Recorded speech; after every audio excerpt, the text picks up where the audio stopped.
Halo saudara, dari Arlington, Virginia, saya Helmi Yohanes dan tim VOA kembali hadir dengan serangkaian berita Amerika Serikat dalam segmen Sapa Dunia. Kami awali dengan peringatan terhadap maskapai penerbangan di Amerika menyusul buruknya pelayanan selama libur musim panas tahun ini. Departemen Transportasi Amerika mendesak maskapai agar memperbaiki kinerja, terutama menyangkut banyaknya penundaan dan pembatalan penerbangan. Departemen Transportasi Amerika mengeluarkan peringatan kepada maskapai penerbangan negara ini untuk memperbaiki masalah mereka atau akan ada aturan baru. Menteri Transportasi Pete Buttigieg menulis surat ke 10 maskapai terbesar Amerika bahwa tingkat gangguan yang dialami warga Amerika selama musim panas ini tidak bisa diterima. Ia mencatat selama 6 bulan pertama tahun ini, sekitar 24% penerbangan domestik ditunda dan 3% dibatalkan. Menurut kalangan pengamat, surat itu menunjukkan bahwa maskapai perlu menata kembali penjadwalan dan operasional yang bisa mereka laksanakan. Asosiasi Maskapai Amerika menanggapinya dan mengatakan pandemi COVID berdampak pada bisnis dan industri perekonomian menghadapi berbagai tantangan, termasuk ketatnya pasar tenaga kerja. Pemerintah meminta maskapai Amerika menyediakan voucher makan untuk penundaan di atas 3 jam dan akomodasi bagi penumpang yang harus bermalam di bandara akibat gangguan dalam kendali maskapai. Saudara, negosiasi Sandra menjadi diplomasi rumit yang ditangani oleh pejabat tinggi pemerintah Amerika. Dan pemerintahan Presiden Joe Biden belum lama ini mengubah kebijakan penanganan kasus penyanderaan warga Amerika di luar negeri. Tapi menurut analis, Amerika harus berhati-hati dalam bernegosiasi dengan penyandera agar tidak menyulitkan penanganan Sandra di masa mendatang. Austin Tice yang hilang di Suriah sejak Agustus 2012 adalah wartawan Amerika yang paling lama menghilang.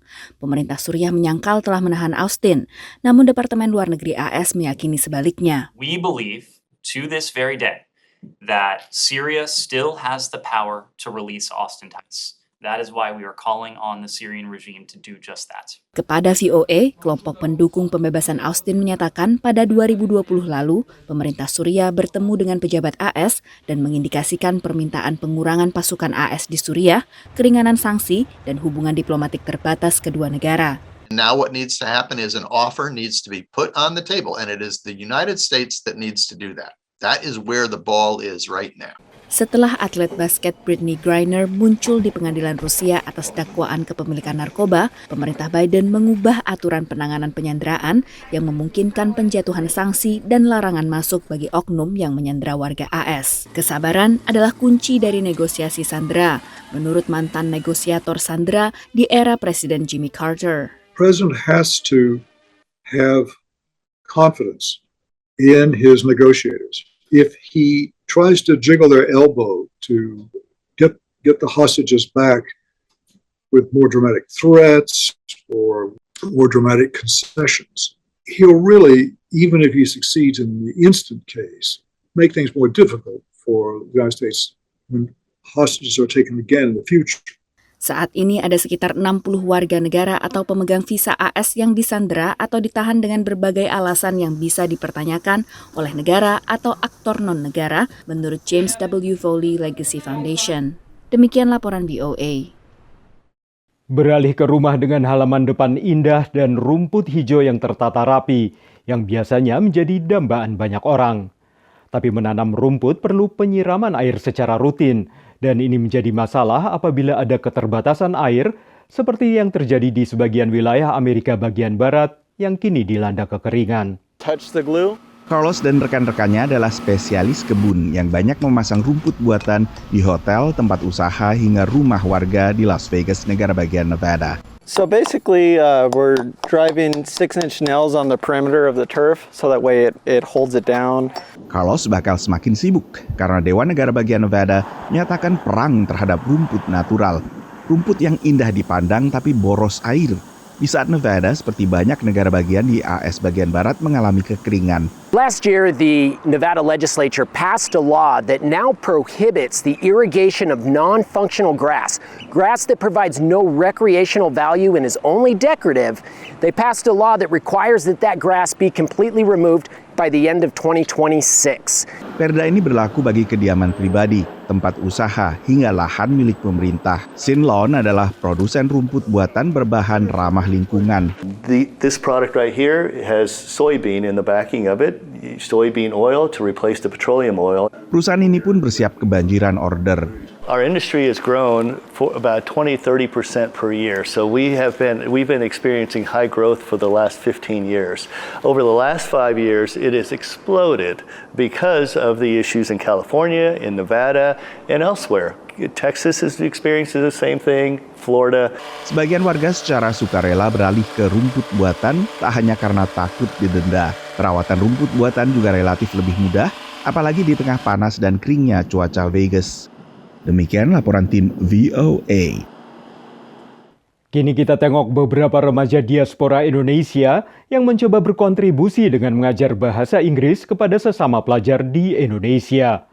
Dengan misi mengatasi kesenjangan pendidikan di Indonesia, The Flutter Project yang digagas dua remaja di Rockville, Maryland, mengadakan kelas daring untuk mengajar siswa di Sekolah Cendekia Basnas di Bogor dengan menggunakan metode dua arah.